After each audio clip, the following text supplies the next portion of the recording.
Vince McMahon makes a rare public appearance at last night's Super Bowl. We have a backstage update on reported LA Knight Drew McIntyre heat, and an injured Raw Stars return match has been announced. Find out who and what in this video. So last night, Adam, it turns out there was a concert, but then either side of the concert there was a sporting event called the Super Bowl. But all the news headlines this morning is about the concert and one man speaking about another man and all sorts of debauchery. Right, okay. Yeah. Speaking of debauchery, Vince McMahon was there making a rare public appearance. He wasn't shown on camera, but a fan snapping a photo of Vince McMahon there. And I don't want to obviously sit here and big up Vince McMahon. He looks 10 years younger now. He's lost the tash. He's off the juice. He's slimmed down considerably and no longer looks like an evil movie villain. Yeah.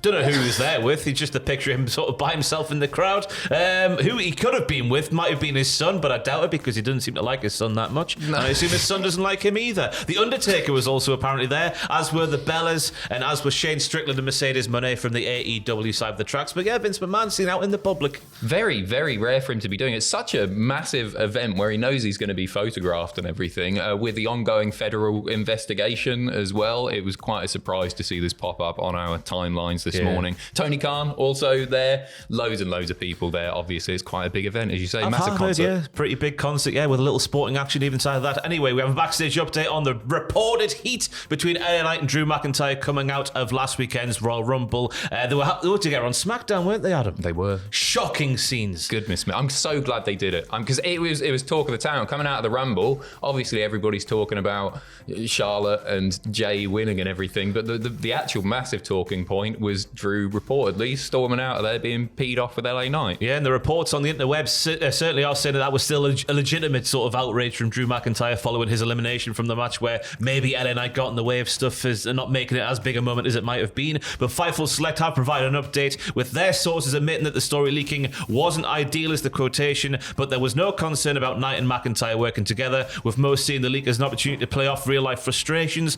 McIntyre reportedly had no issues with Knight's promo on SmackDown, and there was no problems between them after the match. So who would have thought it? Another Drew McIntyre storming out story, and nothing's wrong.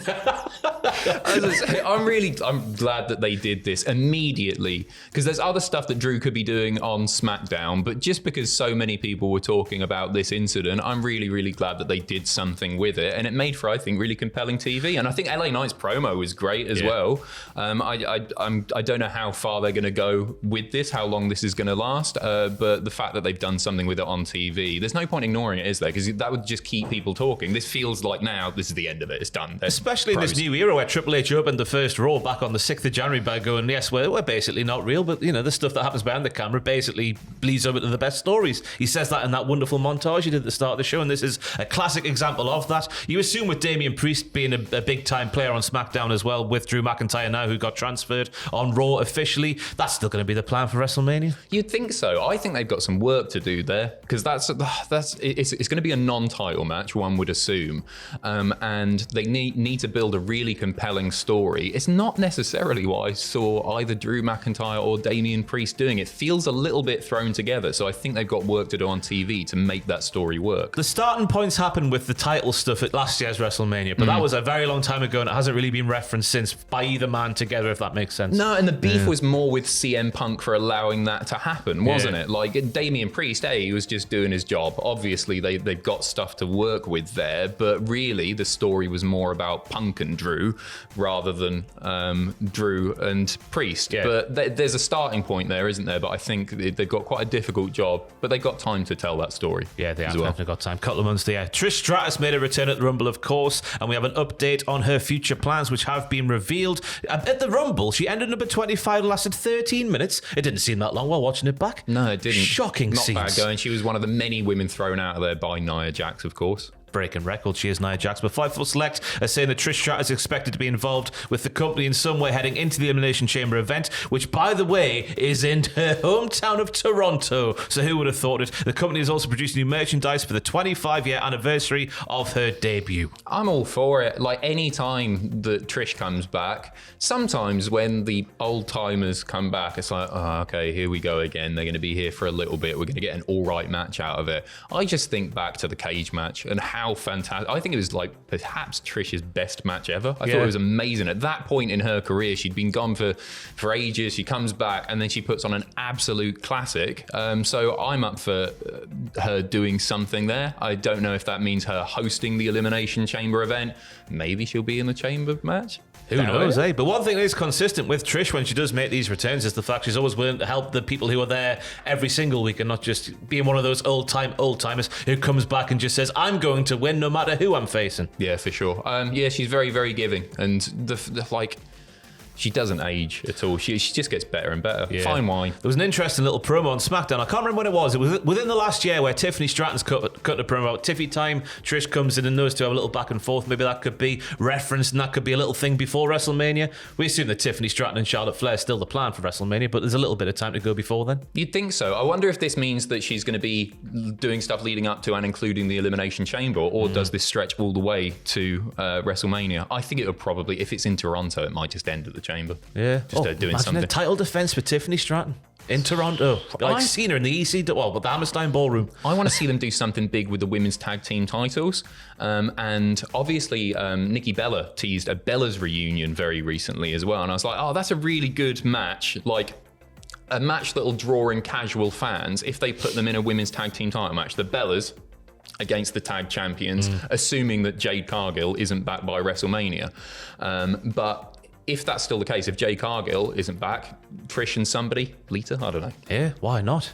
Why not? See, but especially with the Netflix stuff, you want to sort of represent all eras, don't you? And Trish is a really good person to do that with, I think. Yeah, and she's willing to take the L, which is the most important thing. Right, we have a return update on an injured star. Yes, back at the end of January, Dakota Kai took a massive missile dropkick from Zoe Stark on Raw. It looked absolutely devastating, and I think she got a concussion coming out of that dropkick. But now her return match, I'm going to get my tongue back out my throat, Adam. Her return match has been announced, Adam. Yes, Adam Pearce doing a little video on social media yesterday saying that Dakota Kai is going to be back tonight. On tonight's Raw, she is going to be teaming with her Damage Control stablemate Io Sky to take on Liv Morgan and Raquel Rodriguez. You never know how long people are going to be out when it's concussion-related stuff. They take it very, very seriously, as they should now. So sometimes they're gone for 2 weeks, sometimes they're gone for 2 months or longer. So it's good to see that Dakota Kai is being cleared so quickly. I'm a little bit gutted because you would assume that she would have been in the Rumble match somewhere, wouldn't you? So it sucks that she had to miss that, but it's just great that they take these things so seriously. He also announced that CM Punk and AJ Styles will be appearing on tonight's Raw as well. So I think it's shaping up to be a pretty decent Raw so far. Yeah, Punk will mention Rollins and Reigns once again. There's no doubt about that. But who will AJ Styles go after? I reckon it could be Bron Breakker. Oh, that's a nice... Yeah, I'm up for that for sure. Bron was saying to Pierce, we need to speak business last week, and I think it was the segment where Pierce announced that AJ Styles had transferred to Raw. What do you think Bron's going to be doing come WrestleMania? I think AJ might be it. Do you reckon they'll take that all the way there? A couple of matches, yeah. A big part of me, because like the rumours were that we were going to see Goldberg come back, and Gunther was obviously the likely opponent considering what went on between them. Goldberg versus Bron is a lot more tantalising to me than even Goldberg versus Gunther. I'm one of the few people that seemingly want to see a Goldberg retirement match take place and him to like... Oh, me too. As long as he loses the thing. Yeah, that's always the worry. Yeah, for sure. For sure. So yeah, like a WrestleMania 33 Goldberg Lesnar, but with Breakker instead of Lesnar. That kind of vibe. Yeah, for sure. Yeah. It'd be weird for him, to, like on his last match, challenging for the IC strap, wouldn't it? That'd be a bit odd. But him losing to a spear would be a fitting end. Yeah. Fitting end indeed, as is this now a fitting end to this news video. Thank you for watching. What went live over the weekend? I've not even looked at the channel. What we got going live? Tom watched every episode of the Big Show for some reason, and we had a list that was going to go out on Saturday, but then lots of people got released, and so we did some more news. Yeah, but we got loads and loads of lists coming up this week on top and some other bits at the weekend as well. Lovely. Thank you for watching. We'll see you soon, Alicious.